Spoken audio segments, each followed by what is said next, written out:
in his response there? I think it's disgraceful. It's not foreign because it's a problem that exists within the African-American community, and I'll get to that in a second. I think it's important to point out that with Malcolm Jenkins, Anquan Boldin, and all of those brothers, we should be very, very proud of them. I stand with Malcolm Jenkins and all of those guys who got this done. You're essentially talking about individuals who ultimately coaxed NFL owners into giving nearly $100 million to help black causes. That pertains to social injustice, racial inequality, issues with law enforcement officials. That's something to be commended for. Could there have been more done? Was everything perfect? No. But there is no question that when it comes to these brothers, their heart was in the right place. And that is where I go to the issue of being called the sellout, which is something that I'm not foreign to. It's amazing to me that this is something that we hear. When you look at myself and so many others that have been denigrated with such negative verbiage, the fact of the matter is that if you find folks in my situation, Ryan Clark's situation, and others, we get a whole bunch of people chirping and talking about what they would have done if they were in this situation. And all they're doing is whistling into the wind. They ain't in this position, so they can talk all the nonsense that they want to talk. But it's a problem that exists within the African-American community, and it's not a secret, because when folks talk about you being an independent voice,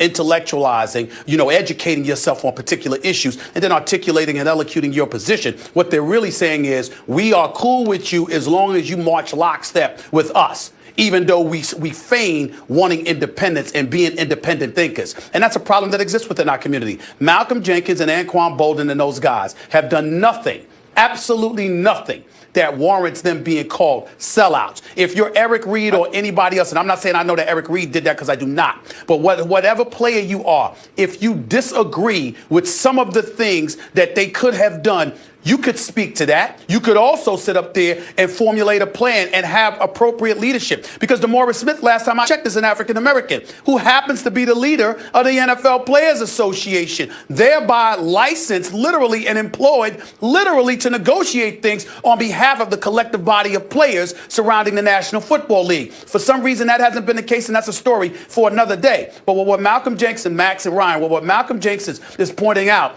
it's egregious. It's something that happens in our community far too often, where if you don't march lockstep with every single thing that some folks in the black community believe you are supposed to feel, they can't just respectfully disagree with you or highlight where you might be right in some cases, but you might be wrong in others. It has to go the realm of denigrating and demoralizing and name calling and belittling. And that's something that has worked against our community for many, many years. The NFL owners are not the ones that are guilty of issues with law enforcement officials or social injustice. They're not the ones being protested against by the players. And folks need to wake up and recognize that.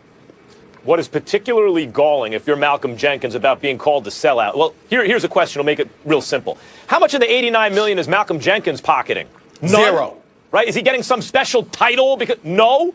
So what exactly is he getting out of this? Because Malcolm Jenkins stood up or knelt at a moment in time where that entailed personal and professional risk. In fact, he put his money in so doing where his mouth was. That's not a sellout. Now, as you said, Stephen A., reasonable people can disagree in this kind of age-old debate about how to go about reform.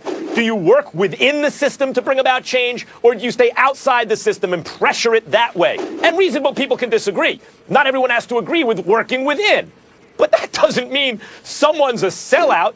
And in this case, it turns out it was pretty effective. So for someone to call, especially a social justice warrior who just got results, like Malcolm Jenkins, a sellout, it is an egregious error in decorum. No question about that. The idea, by the way, that X number of players didn't agree with how they proceeded. So let me get this straight. You need perfect unanimity in a large labor union or among many protesters in order to proceed? There's never perfect unanimity. You form consensus, and the power in the group is that even if you disagree with something, you go along with it. Or maybe there's a split, as I mentioned last week. Sometimes that happens when like-minded people are working toward a goal. They don't always agree on everything. Trump, never Trump. Bernie, Hillary. It happens. So Malcolm Jenkins, I don't blame him if he is especially galled by this charge. It is a galling charge. Yeah, so he reached out to me on Friday, and this was something that really bothered him. He said he wanted to just kind of, first of all, just behind the scenes, get this push behind him so they can move forward into doing some of the things as far as social injustice, criminal reform, the different things that he has been fighting for actively, not just holding a fist up during the anthem. And he made the point that selling out would be if some of this was about the money. But for him, it wasn't about the money. It wasn't about pocketing anything. It wasn't about getting a title. It was about in some way amplifying the voice of the players to take it from the protests to actual progress. And so for me, being a part of the CBA, you hear Stephen A. talk about the CBA a lot and what the NFLPA decided to do. I thought this was a divide and conquer thing. I thought this was some way the NFL decided to move in to the players and separate them so they could win. And Malcolm say, but RC, that wasn't it. It's us. And you think about the CBA negotiations and you think about the many things that players try to get done or that many of us in the black community try to get done. So many times it's us holding us back. It's the bickering. It's the infighting. It's the crabs in the barrel because we feel like there can only be one spot. In this, there's spots for everybody. In this, so much needs to be done. So much needs to be said. So much work. So much stuff needs to be put on the ground. It doesn't have to be one person. And so for us to be fighting about which person makes the decision, is it the right decision? Is it the way to go? That's something you talk about in the room. That's something you deal with as family. But when it comes to being a united front, which we need to be, because social injustice is the reason this started. Making a difference is the reason this started. And this is actually making a difference. This is more than the NFL has done for salute to service, my cause, my cleats, breast cancer. I think it's a step in the right direction. Breast cancer awareness. Right, I think it's a step in the right direction. And for us to have this conversation again sets us back from where we need to be going.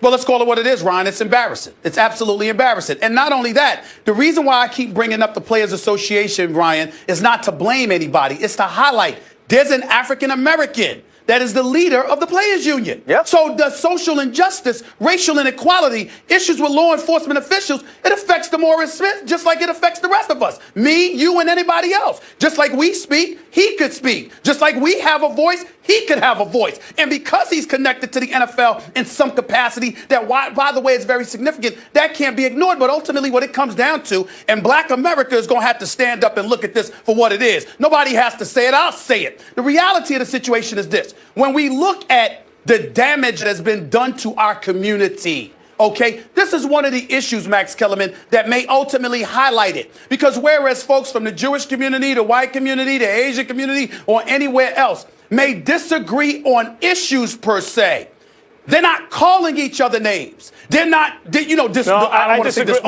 disagree with that.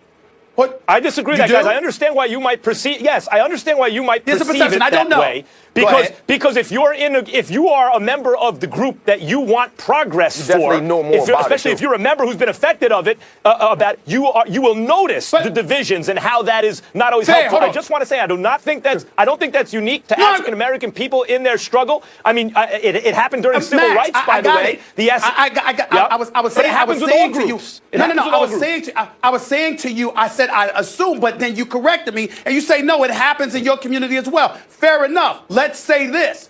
It's not as publicized. When it comes to the black community and you got names to attach to it, you calling cats sellout because they don't agree with you. That's not something that I've seen bloviated and just illuminated over headlines and things of that nature. I don't see that getting attached to individuals or the individuals from specific communities. That's not to say it doesn't happen, because you would know that better than me in terms of what transpires in the Jewish community. About that? I'm saying it's an issue with our community. It's an issue. Stephen, Stephen A., I want to say something. Okay, we're going to get a break, and I want to say something quickly about that because I think it's important. All right. Sure. We'll take a quick break, and we will come right back to that. More First Take after the break. Stay here.